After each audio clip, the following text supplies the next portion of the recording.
warahmatullahi wabarakatuh. Hai everyone, halo semuanya.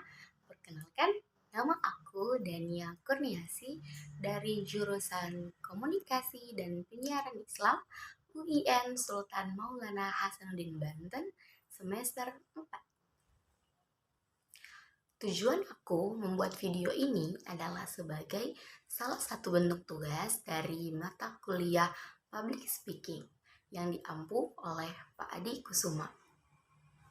Nah, beliau menjelaskan bahwa kita itu harus membuat learning journal.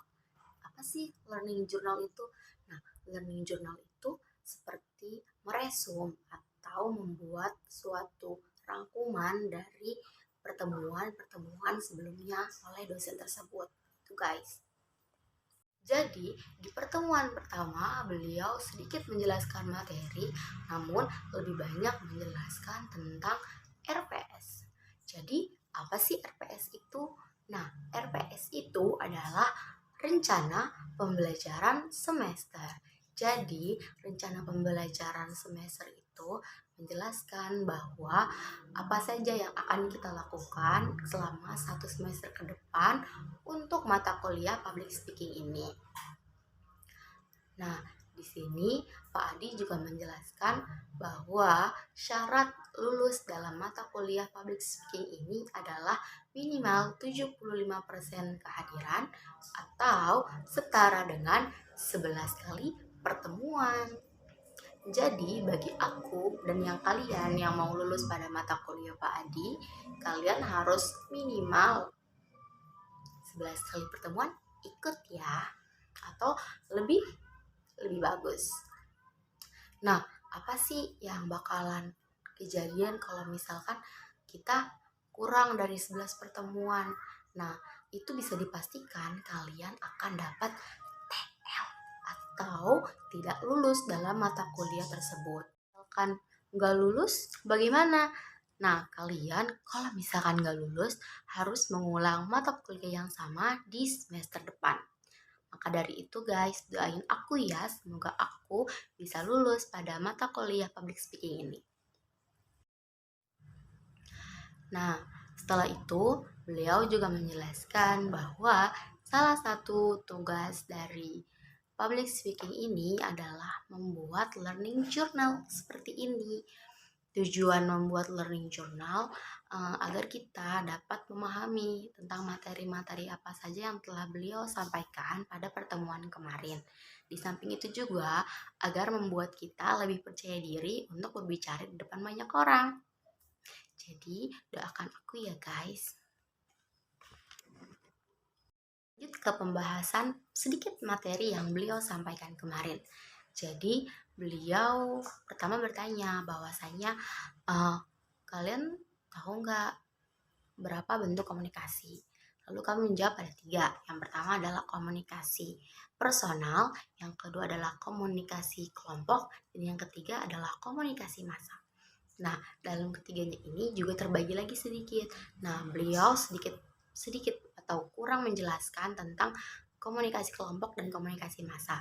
Nah, yang aku ketahui dan aku pahami dari komunikasi personal itu terbagi menjadi 2, yaitu adalah ada antar personal dan intrapersonal. Kalau misalkan komunikasi intrapersonal itu adalah komunikasi antara kita dan pikiran kita, atau antara kita dengan Allah atau dengan Tuhan kita masing-masing gitu guys. Nah, kalau misalkan yang kedua yang komunikasi antar personal, yaitu adalah bentuk komunikasi kita dengan manusia lainnya atau makhluk hidup lainnya seperti hewan atau teman kita, seperti itu guys. Juga menjelaskan apa yang dimaksud dengan komunikasi dan penyiaran Islam.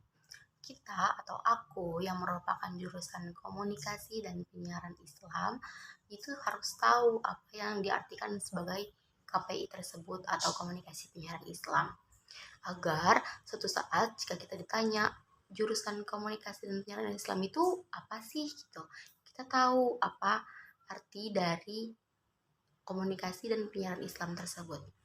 Jadi Kalau misalkan diartikan per kata, ada 3 kata, yaitu komunikasi, penyiaran, Islam. Apa yang dimaksud dengan komunikasi? Jadi, komunikasi adalah bentuk suatu penyebaran informasi kepada dari komunikator kepada komunikan. Jadi, komunikator itu adalah orang yang memberikan informasi, sedangkan komunikan itu sendiri itu adalah orang yang menerima informasi. Yang kedua, itu ada penyiaran. Jadi, apa sih yang dimaksud penyiaran itu? Nah, penyiaran itu adalah proses penyebarluasan informasi yang disebarkan secara serentak menggunakan gelombang elektromagnetik.